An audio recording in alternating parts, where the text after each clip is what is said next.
Hello दोस्तों, स्वागत है आप सबका PYQ एकेडमी में।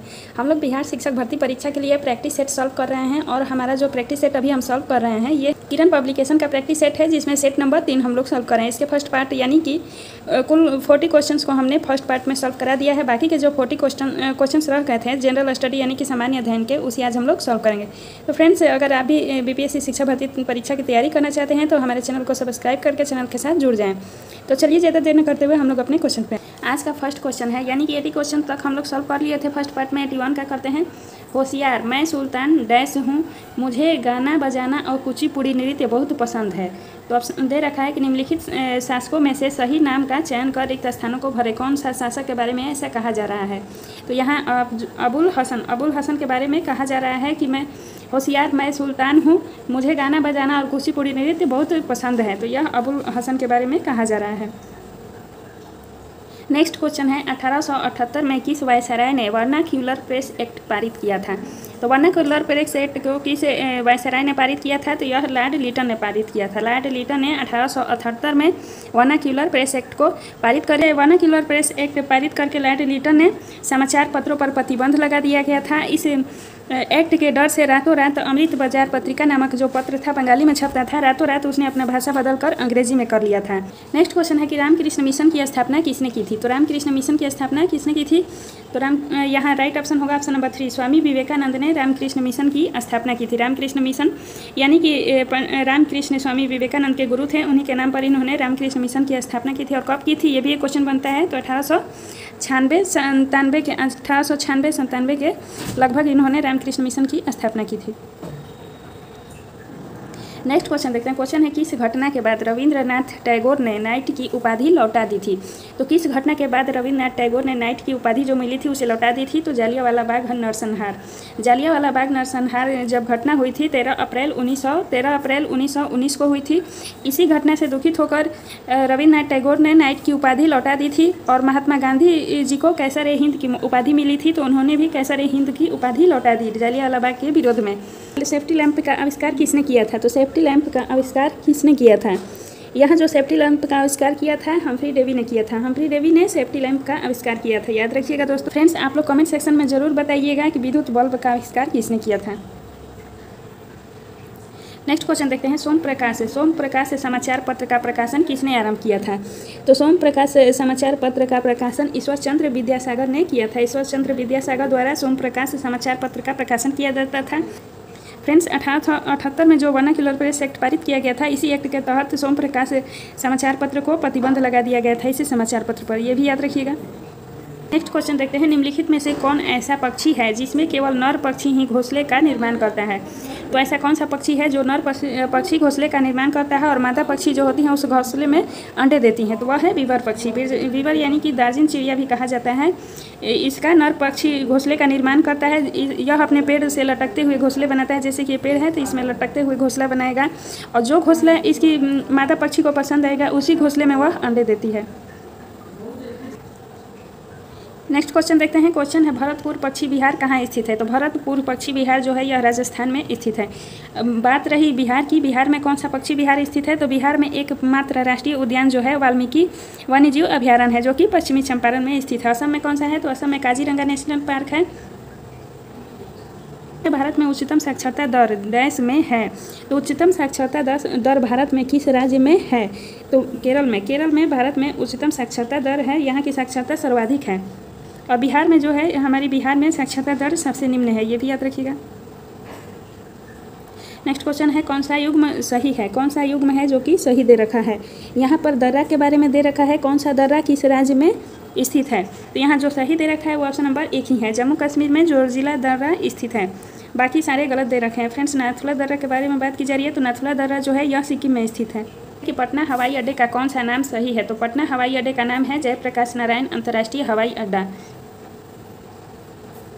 नेक्स्ट क्वेश्चन है, बिहार में औद्योगिक पिछड़ेपन के प्रमुख कारण हैं। तो बिहार में औद्योगिक पिछड़ेपन का क्या कारण हो सकता है जिसमें बिहार औद्योगिक क्षेत्र में पिछड़ा है? तो यहाँ कच्चे माल की कमी है, पूंजी धन की भी कमी है और बिजली की कमी है, यानी कि उपरोक्त सभी सही है। तीनों जो कारण दिए गए हैं ये बिल्कुल सही है। इसी कारण से बिहार में औद्योगिक क्षेत्र में बिहार पिछड़ा हुआ है अन्य राज्यों से। अगला क्वेश्चन देखते हैं, निम्नलिखित में से कौन से शहर भारत के पश्चिमी तट पर स्थित है। तो भारत के पश्चिमी तट पर कौन से शहर स्थित हैं। तो पश्चिमी तट पर जो शहर स्थित हैं वह है कोझिकोड, कालीकट, गोवा और मुंबई। कोझिकोड जो कि केरल में स्थित है, कोझिकोड, गोवा और मुंबई ये पश्चिमी तट पर स्थित राज्य हैं। नेक्स्ट क्वेश्चन देखते हैं, कन्नम मालेश्वरी एक वेट लिफ्टर हैं। कन्नम मालेश्वरी जो है एक वेट लिफ्टर हैं, ये किस भारतीय राज्य की रहने वाली हैं। तो कन्नम मालेश्वरी आंध्र प्रदेश की रहने वाली हैं। नेक्स्ट क्वेश्चन देखते हैं, निम्नलिखित में से कौन सा पद भारतीय संविधान की प्रस्तावना में शामिल नहीं है। तो भारतीय संविधान की प्रस्तावना में कौन सा पद शामिल नहीं है। तो इस संविधान की प्रस्तावना में गणतंत्र, न्याय और समानता इन तीनों की बात की गई है, जबकि ऑप्शन नंबर 3 यानी कि राजशाही की बात संविधान की प्रस्तावना में नहीं की गई है, इसलिए ऑप्शन नंबर 3 राइट होगा। संविधान की प्रस्तावना को भारतीय संविधान की आत्मा भी कहा जाता है, ये याद रखिएगा। पूछेगा अगर क्वेश्चन में कि संविधान की आत्मा किसे कहते हैं, तो प्रस्तावना को कहते हैं। और अगर अंबेडकर के अकॉर्डिंग पूछ दिया, यानी कि डॉक्टर भीमराव अंबेडकर के अनुसार संविधान की आत्मा कौन है, तो अनुच्छेद 32 होगा। नेक्स्ट क्वेश्चन देखते हैं, निम्नलिखित में से कौन लोकतंत्र के प्रसार के लिए जरूरी नहीं माना जाता है। तो लोकतंत्र के प्रसार के लिए किसे जरूरी नहीं माना जाता है। तो वह है ऑप्शन नंबर 2, विदेशी सरकार द्वारा आक्रमण को लोकतंत्र के प्रसार के लिए जरूरी नहीं माना जाता है। जरूरी क्या माना जाता है, तो लोगों द्वारा संघर्ष को माना जाता है, उपनिवेशवाद का अंत और लोगों की स्वतंत्रता की इच्छा, इन तीनों को जरूरी माना जाता है, जबकि ऑप्शन नंबर 2 गलत है। नेक्स्ट क्वेश्चन है कि भारतीय राष्ट्रपति के संबंध में निम्नलिखित में से कौन सा कथन सत्य है। तो भारतीय राष्ट्रपति के संबंध में कौन सा कथन इनमें से सत्य है। तो यहाँ जो राइट ऑप्शन होगा ऑप्शन नंबर 4 होगा, क्योंकि वह देश का औपचारिक मुखिया होता है, यह बिल्कुल सही कथन है। बाकी 3 ऑप्शन जो हैं ये बिल्कुल गलत है। वह राज्यों के मुख्यमंत्री की नियुक्ति करता है, जी नहीं, राज्यों के मुख्यमंत्री की नियुक्ति कौन करता है, तो राज्यपाल करते हैं। वह अपनी शक्ति का वास्तविक रूप उपयोग करता है, नहीं, राष्ट्रपति की शक्ति का वास्तविक उपयोग तो प्रधानमंत्री ही करते हैं। और वह सीधे लोगों द्वारा नहीं चुने जाते हैं, बल्कि राष्ट्रपति का चुनाव अप्रत्यक्ष रूप से किया जाता है। नेक्स्ट क्वेश्चन देखते हैं, निम्नलिखित में से कौन सी संस्था भारत के संविधान के संशोधन कर सकती है। तो भारत के संविधान में कौन सी संस्था है जो कि संशोधन कर सकती है। तो वह है संसद। संसद ही है जो कि भारत के संविधान में संशोधन करने का अधिकार है इसे। भारतीय संसद के कितने अंग हैं, तो ये भी याद रखिए, संसद के कुल 3 अंग हैं। फ्रेंड्स, कौन कौन से संसद के अंग हैं ये आप कमेंट सेक्शन में ज़रूर बताइएगा, क्योंकि ये तो बहुत सिंपल क्वेश्चन है, आप सभी को पता ज़रूर होगा। नेक्स्ट क्वेश्चन है कि सिविल सेवक क्या करते हैं। तो सिविल सेवक क्या करते हैं, तो कौन सा ऑप्शन इसका राइट होगा। तो यही है, सिविल सेवक का अर्थ है कि वे मंत्री के निर्णय को लागू करते हैं। सिविल सेवक जो होते हैं मंत्रियों के निर्णय को लागू करने का कार्य करते हैं। ऑप्शन नंबर 2 राइट है। नेक्स्ट क्वेश्चन देखते हैं कि निम्नलिखित में से कौन जनमत के निर्माण में मदद नहीं करता है। तो जनमत के निर्माण में कौन सा मदद नहीं करता है, अखबार, रेडियो, खेल का मैदान या फिर शैक्षिक संस्थान। तो खेल का मैदान जो है यह जनमत के निर्माण में मदद नहीं करता है। ऑप्शन नंबर 3 राइट है। नेक्स्ट क्वेश्चन है कि वर्तमान में कागजी मुद्रा के अतिरिक्त किस रूप में मुद्रा का अधिकाधिक प्रयोग हो रहा है। तो कागजी मुद्रा के अतिरिक्त और कौन सी मुद्रा है जिसका अधिकाधिक प्रयोग किया जा रहा है, तो वह है प्लास्टिक मनी। प्लास्टिक मनी का उपयोग आजकल सर्वाधिक मात्रा में किया जा रहा है। नेक्स्ट क्वेश्चन नीति आयोग से जुड़ा हुआ है। नीति आयोग के संबंध में निम्नलिखित में से कौन से कथन सही है। तो नीति आयोग के संबंध में कौन कौन से कथन सही है ये पूछ रहा है। तो यहाँ जो राइट ऑप्शन होगा ऑप्शन नंबर पहला और दूसरा, ये दोनों ही सही। ऑप्शन नंबर 1 राइट है। पहला दूसरा दोनों सही है। देखते हैं पहला में क्या दे रखा है। पहला कह रहा है कि नीति आयोग की स्थापना 1 जनवरी 2015 को हुई थी, ये बिल्कुल सही कथन है। और दूसरा है कि भारत के प्रधानमंत्री नीति आयोग के पदेन अध्यक्ष होते हैं, ये भी कथन बिल्कुल सही है। तीसरा है कि नीति आयोग 2014 में भारत के योजना आयोग की जगह ली, ये बिल्कुल गलत है। हाँ, नीति आयोग ने भारत में योजना आयोग की जगह ली थी, परंतु इसकी स्थापना 1915 में हुई थी।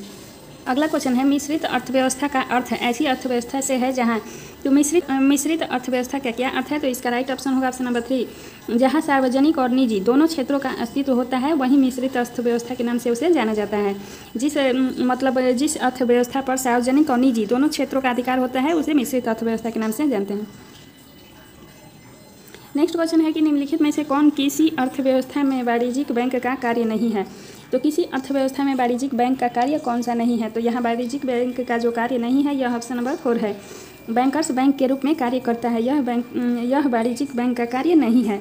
बाकी जमा स्वीकार करना, ऋण प्रदान करना और लॉकर सुविधाएं उपलब्ध कराना, ये तीनों ही वाणिज्यिक बैंक के कार्य हैं। क्वेश्चन है, अमीर खुसरो किसके शिष्य थे। तो अमीर खुसरो किसके शिष्य थे, मिर्जा घिया बेग के, निजामुद्दीन औलिया के, असदुल्ला बेग के या फिर शेख सलीम चिश्ती के। तो यहाँ अमीर खुसरो जो शिष्य थे निजामुद्दीन औलिया के शिष्य थे। निजामुद्दीन औलिया के शिष्य थे अमीर खुसरो। द्रोणाचार्य पुरस्कार किसके क्षेत्र में उत्कृष्टता के लिए दिया जाता है? तो द्रोणाचार्य पुरस्कार जो है यह दिया जाता है खेल में प्रशिक्षण के उत्कृष्ट योग्यता के लिए, यानी कि खेल प्रशिक्षण देने वाले कोच को द्रोणाचार्य पुरस्कार दिया जाता है। नेक्स्ट क्वेश्चन है, निम्नलिखित में से किस क्षेत्र में उगनी रहते हैं? उगनी किस क्षेत्र में रहते हैं? उगनी एक जनजाति है जो कि लिटिल अंडमान क्षेत्र में रहते हैं। लिटिल अंडमान क्षेत्र में उगनी रहते हैं, याद रखिएगा। नेक्स्ट क्वेश्चन कहता है, निम्नलिखित में से कौन सा कथन सिंचाई के माध्यम के बारे में सही है? तो यहाँ जो सिंचाई के माध्यम के बारे में सही है, ऑप्शन नंबर 4 सही है।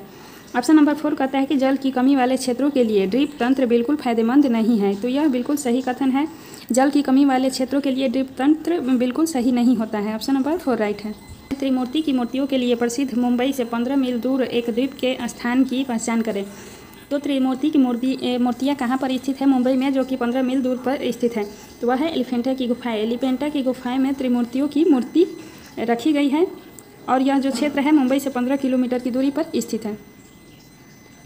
अगला क्वेश्चन देखते हैं। क्वेश्चन है, राष्ट्रीय उद्यानों की सर्वाधिक संख्या वाला राज्य है। तो राष्ट्रीय उद्यानों की सर्वाधिक संख्या वाला राज्य कौन सा है? तो मध्य प्रदेश है। मध्य प्रदेश में सर्वाधिक राष्ट्रीय उद्यान है। रविन्द्रनाथ टैगोर को किस काम के लिए नोबेल पुरस्कार दिया गया? तो रविंद्रनाथ टैगोर को साहित्य के क्षेत्र में, यानी कि उनकी पुस्तक गीतांजलि के लिए उन्हें टैगोर को नोबेल पुरस्कार कब मिला था? तो 1913 में। 1913 में रविन्द्रनाथ टैगोर को नोबेल पुरस्कार दिया गया था। भारत में नोबेल पुरस्कार प्राप्त करने वाले यह प्रथम व्यक्ति थे। नेक्स्ट क्वेश्चन है, निम्नलिखित का मिलान करें। यहाँ मिलान करना है।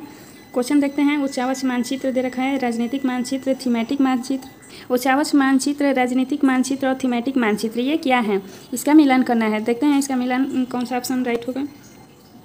यहाँ जो ऑप्शन नंबर 4 है ये राइट है। पहला का तीसरा, बी का दूसरा और सी का 1 होगा। यानी कि उच्चावच मानचित्र उसे कहते हैं सड़क मानचित्र, वर्षा मानचित्र, वन तथा उद्योगों आदि के विवरण को दर्शाने वाले मानचित्र को उच्चावच मानचित्र कहते हैं। थीमेटिक मानचित्र किसे कहते हैं? तो पृथ्वी की प्राकृतिक आकृतियों को दर्शाने वाले मानचित्र को थीमेटिक मानचित्र कहते हैं।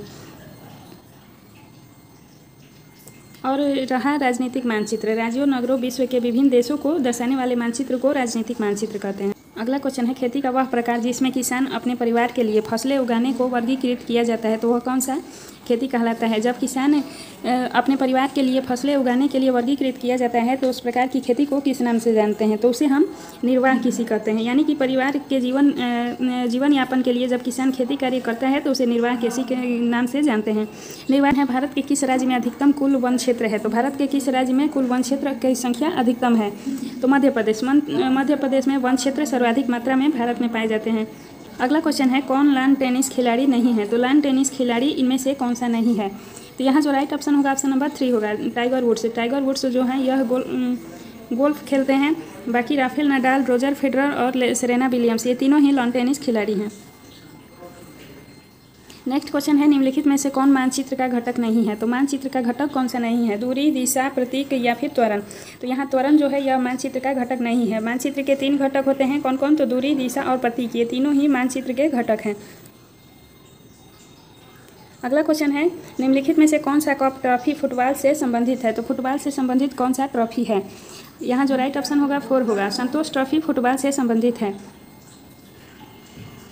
नेक्स्ट क्वेश्चन है, विश्व का प्रथम आवासीय विश्वविद्यालय निम्नलिखित में से कौन है? तो विश्व का प्रथम आवासीय विश्वविद्यालय कौन है? तो नालंदा विश्वविद्यालय होगा। नालंदा विश्वविद्यालय विश्व का प्रथम आवासीय विद्यालय है जिसमें कि छात्रों को रहने की भी व्यवस्था थी। नालंदा विश्वविद्यालय की स्थापना किसने की थी? तो कुमारगुप्त प्रथम ने की थी, जो कि गुप्त वंश के शासक थे। फ्रेंड्स, आज का लास्ट क्वेश्चन है, भारत के राष्ट्रीय झंडा में कौन कौन सा रंग का प्रयोग लाया जाता है? तो भारत के राष्ट्रीय झंडा में जो ऑप्शन नंबर 4 राइट होगा, यानी कि उपयुक्त सभी होगा, नारंगी, सफ़ेद और हरा, ये तीनों रंगों का सम्मिश्रण किया गया है। तो फ्रेंड्स, आप सभी कमेंट सेक्शन में ज़रूर बताइएगा कि आप सबको ये सेशन कैसा लगा। अगर वीडियो यूजफुल लगा हो तो चैनल को लाइक शेयर एंड सब्सक्राइब जरूर करें और हमें सपोर्ट करें।